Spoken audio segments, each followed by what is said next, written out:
Hi అండి. అందరికీ నమస్తే. ఈరోజు వీడియోలో మనం వినబోయే కథ ఏంటో తెలుసుకునే ముందు మీ అందరికి కూడా నాదొక చిన్న రిక్వెస్ట్.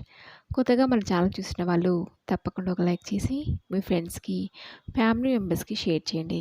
అలాగే ఇలాంటివేమైనా మంచి మంచి కథలని వాళ్ళకుంటే ఛానల్‌ని వెంటనే సబ్స్క్రైబ్ చేసుకొని పక్కనున్న బెల్ ఐకాన్‌ని క్లిక్ చేయండి. ఇప్పుడు లేట్ చేయకుండా కథలోకి వెళ్ళిపోతాం. కొడుకు ఇంట్లో కొద్ది రోజులు ఉండడానికని వెళ్ళి తిరిగి వచ్చి ఇంటి తాళం తెరుస్తూ సుశీల భర్తని అడిగింది. మన అబ్బాయి ఇంట్లో ఉన్న ఈ 10 రోజులు మీకు ఎలా అనిపించిందండి అని. "ఉమ్, బాగానే అనిపించింది. మరి నీకు అని భార్యని అడిగాడు చక్రపాణి.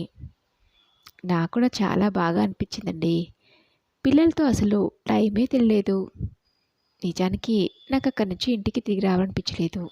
మీరే లీవులు అయిపోయాయి, వెళ్దాం పదా అని తొందర పెట్టడంతో మీ వెంటే వచ్చాను అని సమాధానం చెప్పింది సుశీల. సరే సరే, ముందు తాళం తెరవు. ప్రయాణం చేసి చేసి అలసటగా ఉంది. వేడి వేడి నీళ్ళతో స్నానం చేస్తే కానీ తేలిక పడేలా లేదు అంటూ చక్రపాణి సుశీల తాళం తెరవగానే ఇంట్లోకి వెళ్ళాడు. అలా కాసేపటికి స్నానాలు అవి చేసి భోజనాలు ముగించుకొని మళ్ళీ కబురులో పడ్డారు సుశీల చక్రపాణి దంపతులు. ఈ సమయానికి పిల్లలిద్దరూ స్కూల్ నుంచి వచ్చేసి ఉంటారు కదండి అంది సుశీల భర్తతో. మనిషివి మాత్రమే ఇక్కడ ఉన్నట్టున్నావు. నీ మనసంతా కొడుకింట్లోనే ఉన్నట్టుంది కదా సుశీల అన్నాడు చక్రపాణి. అలాంటిది ఏమీ లేదు. 10 రోజులు వాళ్ళతోనే ఉన్నాం కాబట్టి వాళ్ళే గుర్తుకొస్తున్నారండి అని చెప్పింది సుశీల. అక్కడ ఉన్న రోజులు అంతా బాగానే ఉన్నా ఎక్కడో ఏదో లోపంగా అనిపించింది సుశీల. మన ఇంట్లో మనం ఉన్నంత స్వతంత్రంగా అక్కడ ఉండలేకపోయాం. నువ్వు అది గమనించావో లేదో అన్నాడు చక్రపాణి. గమనించకేం, ఆ తేడాని నేను గమనించాను.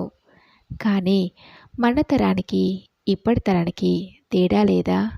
మన పద్ధతులు, మన అలవాట్లు మనకి నచ్చినవై ఉండాలని మనం ఎలా అయితే అనుకుంటామో పిల్లలు కూడా అలాగే అనుకుంటారు కదండి అంది సుశీల. భార్య మాటలకు చక్రపాణి, ఏమో సుశీల, వీలైనంతవరకు మన ఇంట్లో మనం స్వతంత్రంగా ఉండటమే మేలు అన్నాడు. కొడుకు కొడలు మీకేం తక్కువ చేశారని అలా మాట్లాడుతున్నారు? ఇప్పుడు మీ ఒంట్లో శక్తి ఉంది కాబట్టి ఇలా అనగలుగుతున్నారు. రేపు మీకు కాలు చేతులు సహకరించినాడు వాళ్ళ దగ్గరికి కాక మరెక్కడికంటే వెళ్తాం అంది సుశీల. ఏమో సుశీల, నువ్వెన్ని చెప్పినా పిల్లలకి భారంగా ఉండటం నాకు అస్సలు ఇష్టం లేదు. కావాలంటే డబ్బు కట్టి ఏదైనా ఆశ్రమంలో ఉందాం అన్నాడు చక్రపాణి. చాచా, అవేం మాట్లాడి ఇద్దరు పిల్లల్ని పెట్టుకొని ఎవరూ లేని వాళ్ళ అలా వృద్ధాశ్రమంలో ఉండటమేంటి అంది సుశీల. సరే చూద్దాంలే, అప్పటి వరకు బ్రతికుంటే పరిస్థితులను బట్టి ఎక్కడ ఉండాలని ఇప్పటి నుంచే ఎందుకు? నాకైతే నమ్మకం ఉంది, రేపు నేను పోయినా పిల్లలతో చక్కగా నువ్వు వెంబడిపోయి బ్రతకగలవని. నీ విషయంలో నాకు ఇంకే బాధ లేదు అన్నాడు చక్రపాణి నిట్టూరుస్తూ. అవే మాట్లాడి మీరు లేని జీవితాన్ని నేను ఊహించలేను.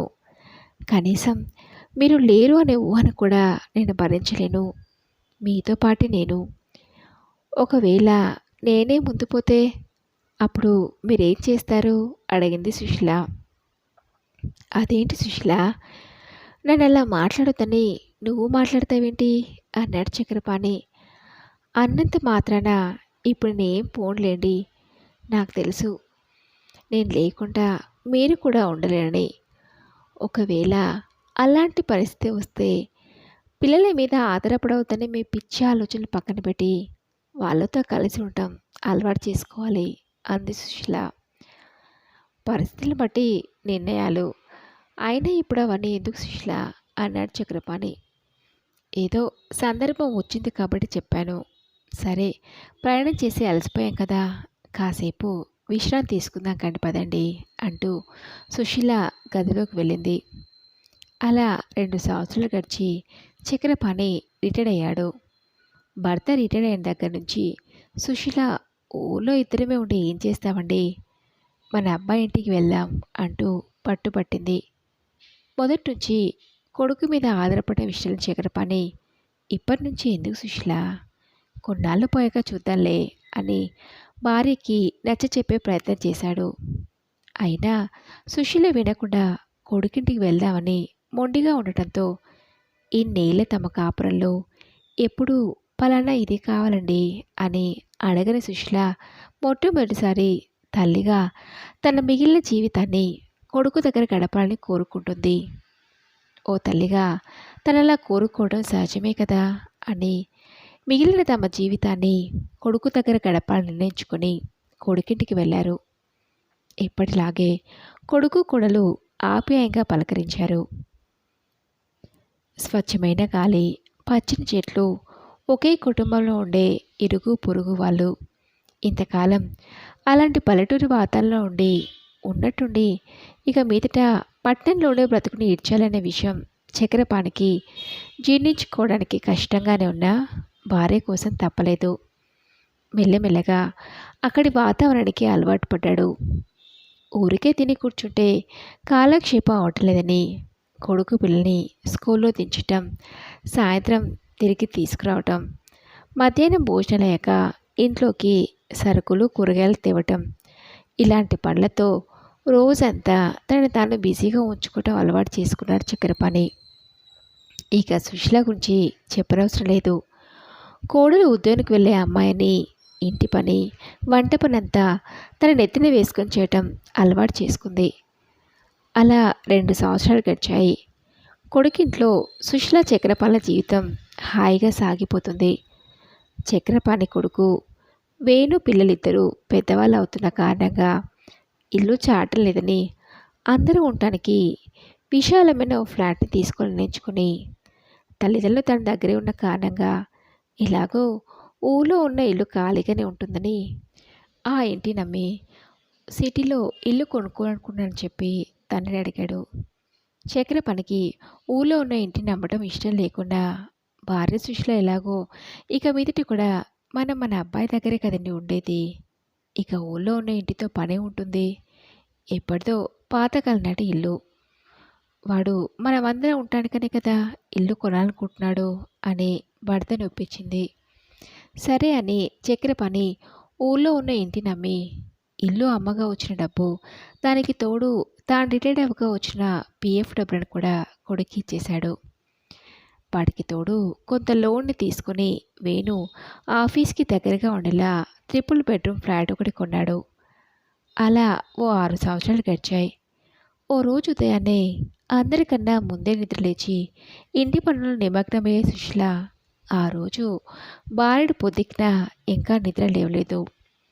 కొడుకు కోడలు పిల్లలు రెడీ అయ్యేసరికి టిఫిన్లు అందరికీ లంచ్ బాక్సులు సిద్ధంగా ఉంచే సుశీల నిద్ర లేకపోవడంతో ఇల్లంతా గందరగోళంగా ఉంది.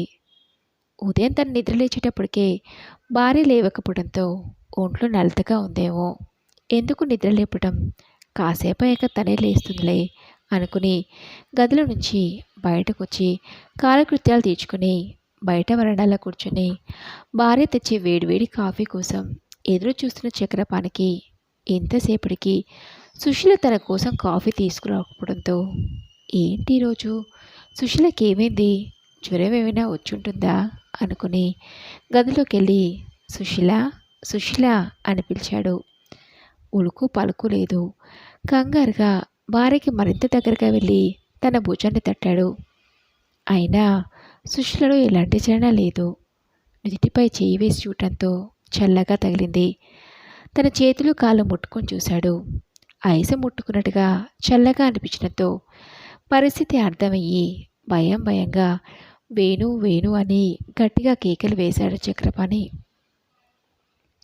రాత్రి పడుకోబోయే ముందు వరకు కూడా అందరితో మాట్లాడి ఒంట్లో ఏ చిన్న సమస్య అయినా లేని సుశీల ఉన్నట్టుండి వాళ్ళందరినీ విడిచి వెళ్ళిన విషయం విని అంతా నిశ్చేష్టులయ్యారు. భార్య తనను విడిచి వెళ్ళిపోయిందనే బాధతో కంటితడి పెట్టుకున్న తండ్రిని ఓదార్చి ఓ పక్కగా కూర్చోబెట్టి జరగాల్సిన కార్యక్రమాన్ని చూశాడు వేణు. కలహాలకు తావివ్వకుండా 40 సంవత్సరాల తమ వైవాహిక జీవితంలో ఎప్పుడూ భార్యను విడిచి ఒక్క రోజైనా ఉండని చక్రపాణి భార్య లేదనే చేదుని జాన్ తట్టుకోలేకపోయాడు. రోజులు భారంగా గడుస్తున్నాయి. అడగకుండానే తన అవసరాలేంటో తెలుసుకుని మరి అన్నీ సమకూర్చే భార్య ఇక లేదు. కొడుకు కోడల్ని ఏదీ స్వేచ్ఛగా అడగలేకపోతున్నాడు. అంతకుముందులా ఇంట్లో స్వేచ్ఛగా తిరగలేకపోతున్నాడు చక్రపాణి. సుశీల వెళ్ళిపోవడంతో ఒకసారిగా ఆ ఇంటి వాతావరణమే మారిపోయింది. వంట చేయడానికి ఇబ్బంది అవుతుందని వేణు భార్య శ్రావణి వంట మనిషిని, ఇంటి పనులకు మరో మనిషిని పెట్టుకుంది. భార్య పైన బాధ నుంచి బయటపడటానికి ఎంత ప్రయత్నించినా చక్రపాణి వల్ల కావటం లేదు. అప్పుడెప్పుడో తాతయ్యని పలకరించే వేణు పిల్లలిద్దరూ హై స్కూల్కి రావడంతో పిల్లలిద్దరినీ హాస్టల్లో చేర్పించాడు వేణు. మనవలు కూడా దగ్గరగా లేకపోవడంతో చక్రపాణి పలకరించే దిక్కే కరువైంది. అలా 6 నెలలు గడిచి భార్య పైన బాధలను వయసైపోతున్న కారణంగానో చక్రపాణి దీర్ఘకాలిక సమస్యలు చుట్టుముట్టాయి. ఎప్పుడూ హుషారుగా ఇంట్లోకి బయటికి తిరిగే చక్రపాణికి అనారోగ్య కారణంగా నిస్సత్తువ ఆవహించింది. సుశీల బ్రతికుంటే చక్రపాణికి కావలసినవన్నీ తనే దగ్గరుండి చూసుకునేది. తను వెళ్ళిపోవడంతో చిన్న చిన్న అవసరాలకు కూడా కొడుకు కోడల మీద ఆధారపడాల్సిన పరిస్థితి. అలా 6 నెలలు గడిచాయి. మామగారికి అన్నీ దగ్గరుండి అందిస్తున్న కారణంగానో ఏమో విసుగు చెందిన శ్రావణి ఇంకా ఎన్ని రోజులని ఈయనకిలా సేవలు చేయటం. అత్తయ్య ఉన్న రోజులు అన్నీ తనే దగ్గరుండి చూసుకునేది. ఆవిడ మావ ఇలాంటి పరిస్థితికి రాకముందే హాయిగా వెళ్ళిపోయింది. నాకు ఆఫీస్కి వెళ్తూ మీ నాన్నకి సేవలు చేయటం అంటే కుదరదు అంటూ విరుచుకుపడింది శ్రావణి. నిన్నెవరు చేయమంటున్నారు? పని వాళ్ళు ఉన్నారు కదా, నాన్న పని వాళ్ళని చేయమను అన్నాడు వేణు. వాళ్ళు ఏ పని చేసినా అందులో ఏదో ఒక వంక పెడుతున్నారట మీ నాన్న. మా వల్ల కాదని వాళ్ళు చెప్పేశారు అంది శ్రావణి కాస్త గట్టిగానే. అమ్మ పోయిన బాధలో ఉన్నారు, ఆయన అర్థం చేసుకోవాలి, కానీ ఇలా మాట్లాడితే ఎలా శ్రావణి? నాన్న వింటే బాధపడతారు అన్నాడు వేణు. వింటే విన్నివ్వండి, అయినా ఎన్నాలని మీ నాన్నని మనమే చూసుకుంటాం. మీ కలెక్టర్ చెల్లెల దగ్గరికి కొన్ని రోజులు పంపించచ్చు కదా అంది శ్రావణి. భార్య మాటలకి వేణు ఏంటి శ్రీజ దగ్గరకా? వాళ్ళలే నాన్నని అన్నాడు వేణు సందేహంగా. ఏ మీకు మాత్రమే నాన్న, ఆవిడ కాదా అంది శ్రావణి. సరే చూస్తాలే అంటూ అక్కడి నుంచి వెళ్ళిపోయాడు వేణు. అలా 4 రోజులు గడిచాయి. ఈ 4 రోజుల్లో చక్రపాణి విషయంలో వేణు శ్రావణుల మధ్య చిన్న చిన్న గొడవలు చాలానే జరిగాయి. అవన్నీ వింటున్న చక్రపాణికి భార్యతో ఏదేమైనా పిల్లకు భారంగా ఉండకూడదు సుశీల అన్న మాటలు గుర్తొస్తున్నాయి. కనీసం ఊళ్ళో ఉన్న ఇల్లు అమ్మకుండా ఉన్నా నేను అక్కడికే వెళ్ళిపోయి ఉండేవాణ్ణి. నాకంటూ నా పేరున చిల్లి గవ్వ కూడా లేదు, ఎలా బ్రతికేది అంటూ బాధపడసాగాడు చక్రపాణి. అలా ఓ రోజు చక్రపాణి కూతురు శ్రీజ తండ్రి చూడటానికి వచ్చింది. అచ్చం సుశీల పోలికలతో ఉండే కూతురు శ్రీజను చూడగానే చక్రపాణికి కన్నీళ్ళు ఆగలేదు. ఆగకుండా రోధిస్తున్న తండ్రి మొహాన్ని తన 2 చేతుల్లోకి తీసుకుని, ఏంటి నాన్న, ఏమైంది, ఎందుకు ఇలా ఏడుస్తున్నారు అడిగింది.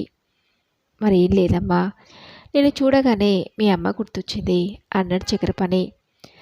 ఆ విషయం నా కళ్ళలోకి సూటిగా చూసి చెప్పండి అడిగింది శ్రీజ. కూతురు అలా అడగడంతో చక్రపాణి నిజం దాచలేకపోయాడు.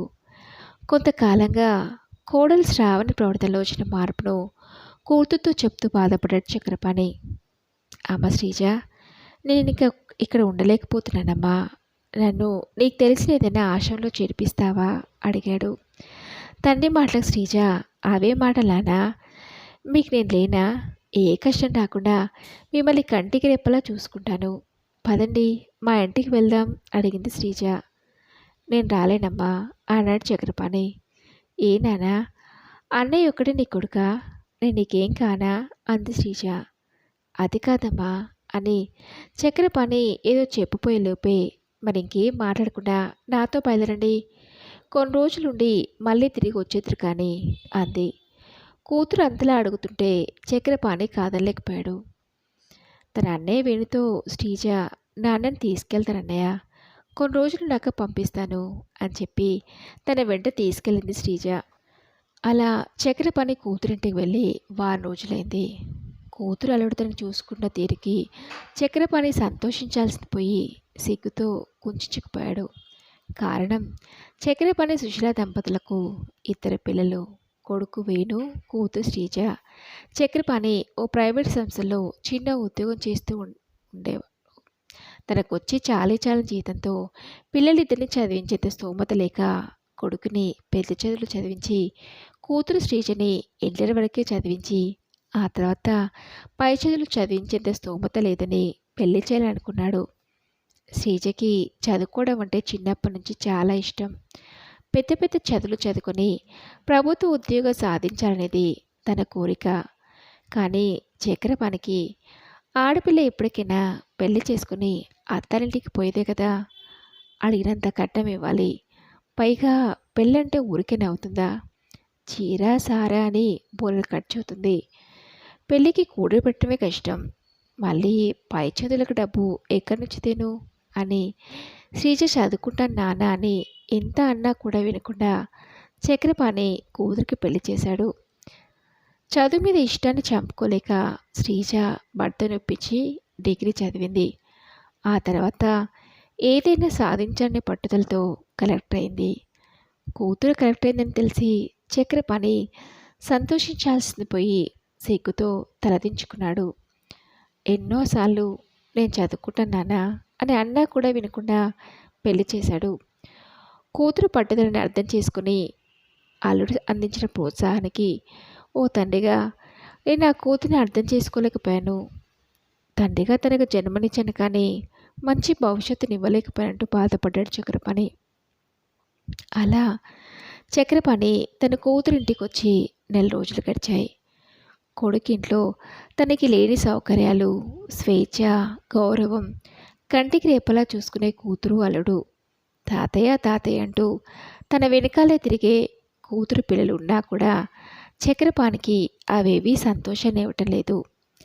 అవన్నీ అనుభవించే హక్కు నాకు లేదు అనుకుని తిరిగి కొడుకు ఇంటికి వెళ్ళిపోరనుకుని కూతురుతో, అమ్మ శ్రీజ, నన్ను మీ అన్నయ్య దగ్గరికి పంపించమ్మా, నేను వచ్చి నెలకు పైగా అయింది అడిగాడు చక్రపాణి. అదేంటి నాన్న, ఇంతకాలం అన్నయ్య దగ్గర కదా ఉన్నారు, ఇక మీదట నా దగ్గరే ఉండిపోండి అడిగింది. అందుకు చక్రపాణి, లే తల్లి, నీకోసం ఏమీ చేయని నాకు నీ దగ్గరుండే హక్కు లేదమ్మా అన్నాడు. నాన్న, ఆ విషయాలన్నీ నేను ఎప్పుడూ మర్చిపోయాను. మీరు ఇంకా వాటినే గుర్తు చేసుకుంటూ మీ మనసుని కష్టపెట్టుకోవద్దు. మీరు నాకు జన్మనిచ్చిన కారణంగానే కదా నేను ఈరోజు ఈ స్థాయిలో ఉన్నాను.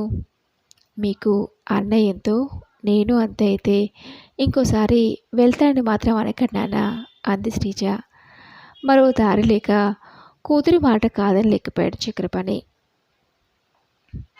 మరి ఇదండి రోజు కథ. ఈ కథపై మీ విలువైన అభిప్రాయాన్ని నాతో కామెంట్ బాక్స్లో షేర్ చేసుకోండి. అలాగే ఈ కథ మీకు నచ్చింది అనుకుంటున్నాను. నచ్చితే తప్పకుండా ఒక లైక్ చేసి మీ ఫ్రెండ్స్కి, ఫ్యామిలీ మెంబర్స్కి షేర్ చేయండి. అలాగే ఇలాంటి మరిన్ని మంచి మంచి కథలు వినాలనుకుంటే ఛానల్ని వెంటనే సబ్స్క్రైబ్ చేసుకొని పక్కన ఉన్న బెల్ ఐకాన్ని క్లిక్ చేయండి. నెక్స్ట్ వీడియోలో మరొక మంచి కథతో కలుసుకుందాం. Thanks for listening.